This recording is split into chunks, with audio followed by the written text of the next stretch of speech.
Oke, selamat pagi semuanya. Semoga kita semua dalam keadaan sehat. Pagi ini kita belajar mengenai activity diagram atau diagram aktivitas. Tujuan pembelajaran kita kali ini adalah supaya pada akhir perkuliahan ini mahasiswa bisa menggambarkan sebuah diagram aktivitas atau activity diagram dari proyek masing-masing kelompok yang sedang dikerjakan saat ini. Oke, pertama kita akan jelaskan dulu apa itu activity diagram atau diagram aktivitas. Diagram aktivitas ini biasanya digunakan untuk membantu perancang atau desainer dan pemangku kepentingan dalam menetapkan kesepakatan tentang alur kerja yang terjadi.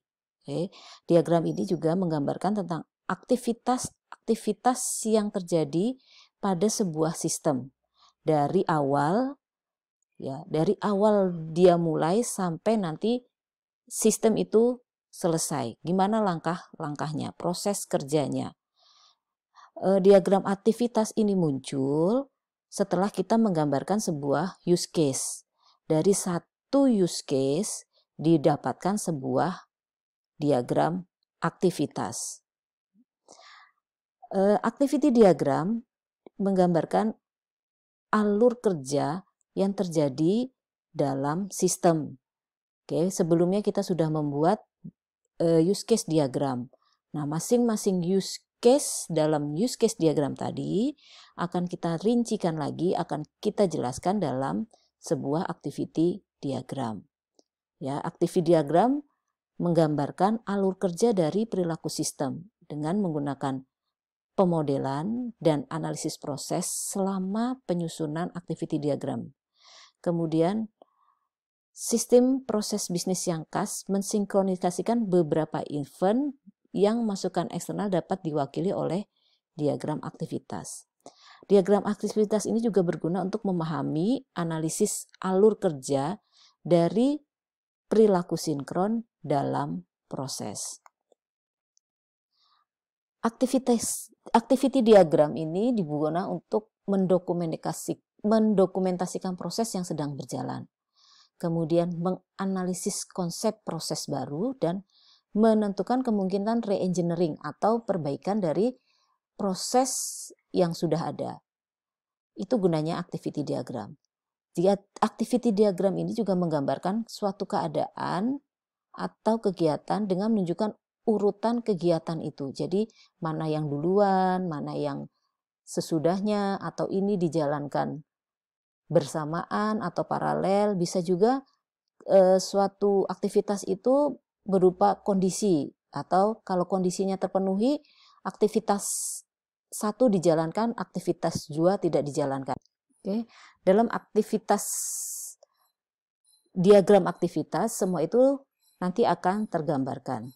Oke, dalam konsep activity diagram. Pertama, suatu aktivitas dipicu oleh satu atau lebih peristiwa atau event, dan aktivitas dapat menghasilkan satu atau lebih peristiwa yang dapat memicu aktivitas atau proses lain. Oke, jadi aktivitas bisa berasal dari aktivitas lain, atau satu aktivitas itu bisa menimbulkan aktivitas-aktivitas yang lain. Itu konsep yang pertama. Yang kedua, event dimulai dari simbol awal dan diakhiri dengan penanda selesai yang memiliki aktivitas diantaranya dihubungkan oleh event. Oke, yang namanya activity diagram berarti ada simbol awal, ada juga simbol akhir, dan di dalamnya ada aktivitas-aktivitas.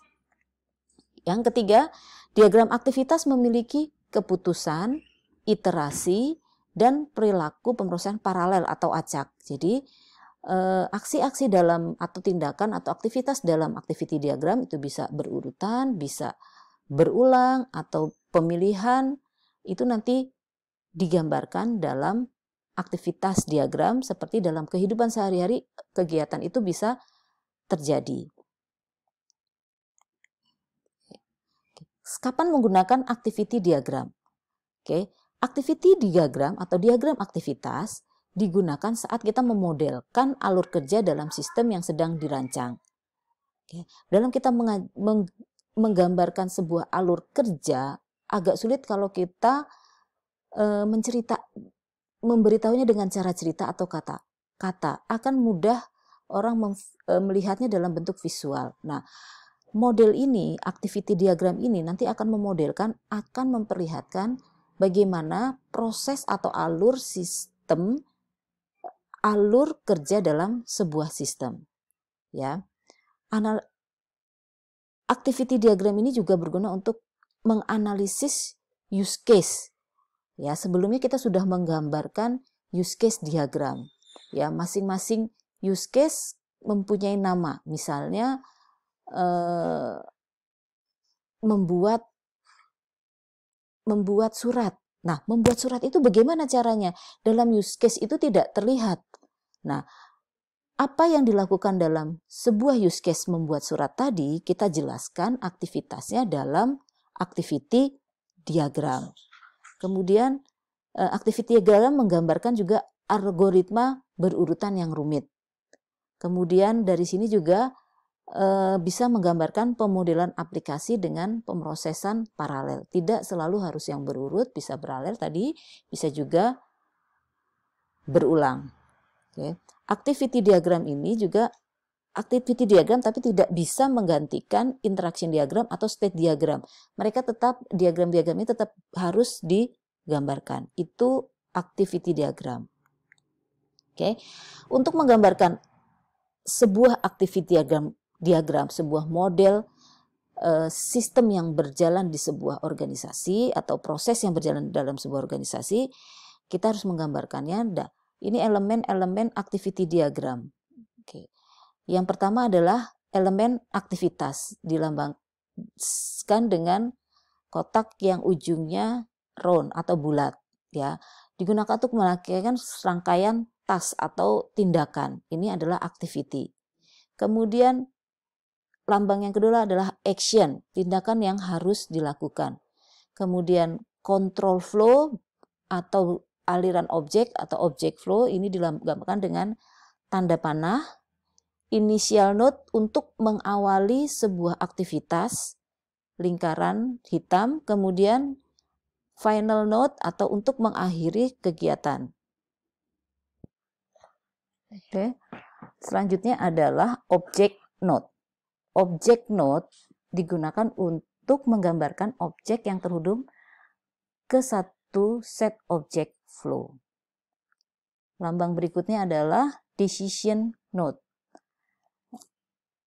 Decision node ini menunjukkan bahwa adanya sebuah pilihan aktivitas. Dalam sebuah activity, tidak semuanya dijalankan berurutan atau bersamaan. Decision ini menunjukkan pilihan aktivitas 1 atau aktivitas 2 yang akan dijalankan.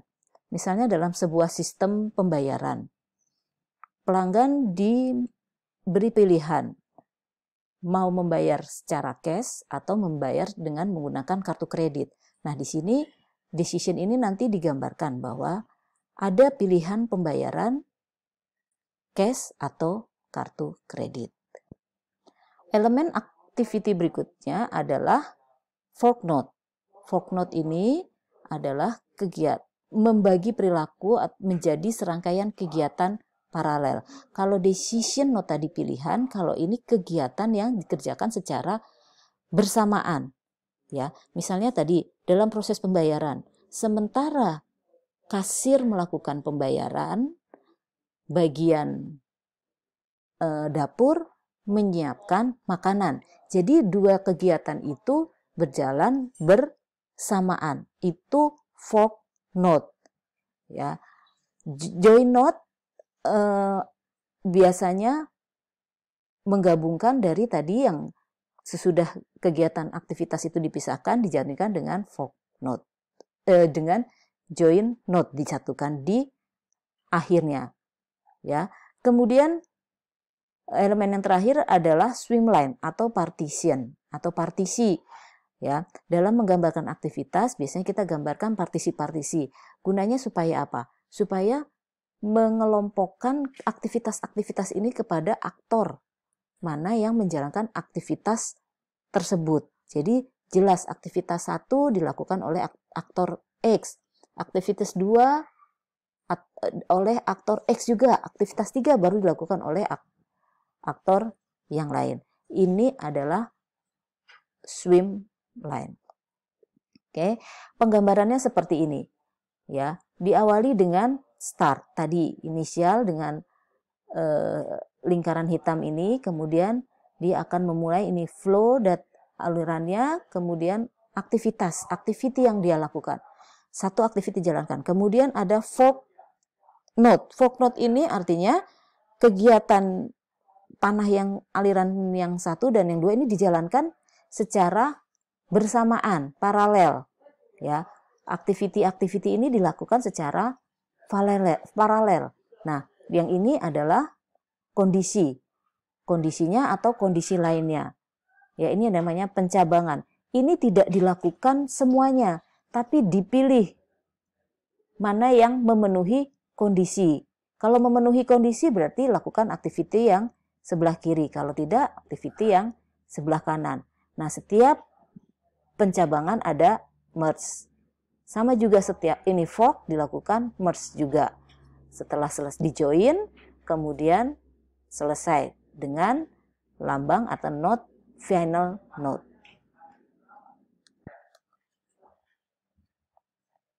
Oke, komponen-komponen dari diagram aktivitas. Suatu aktivitas adalah eksekusi yang berkelanjutan dari langkah dan alur kerja, seperti operasi atau transaksi. Tadi dilambangkan dengan persegi panjang bulat. Teks dalam kotak harus mewakili aktivitas. Jadi teks dalam kotak itu adalah mewakili sebuah aktivitas. Kita mau menjelaskan sebuah aktivitas dalam kotak tersebut. Nah, yang namanya aktivitas itu biasanya dinyatakan dengan sebuah kata kerja yang sedang berlangsung. Kalau bahasa Inggrisnya verb itu dalam present tense, yang activity yang sedang berlangsung saat itu, misalnya membuat atau membaca, mengesahkan. Nah, itu aktivitas itu adalah aktivitas. Jadi usahakan bahwa setiap kotak activity itu, simbol activity dituliskan juga dengan kata-kata atau tulisan yang mencerminkan bahwa itu adalah sebuah kegiatan atau aktivitas.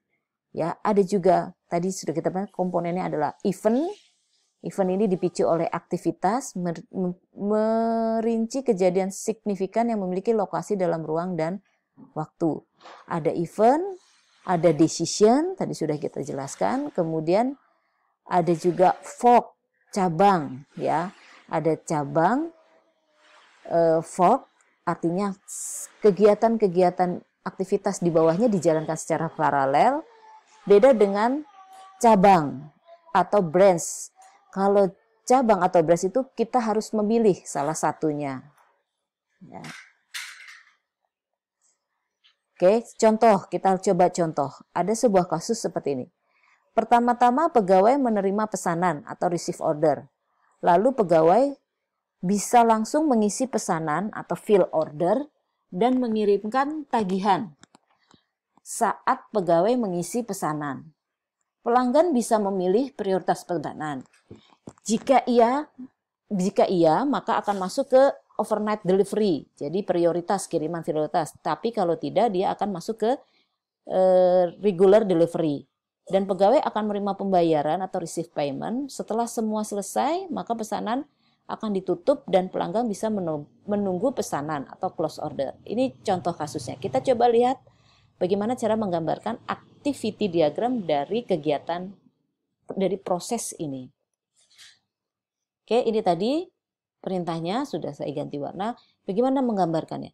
Biasanya di dalam menggambar aktivitas yang pertama kita buat adalah state diagram. Eventnya ini.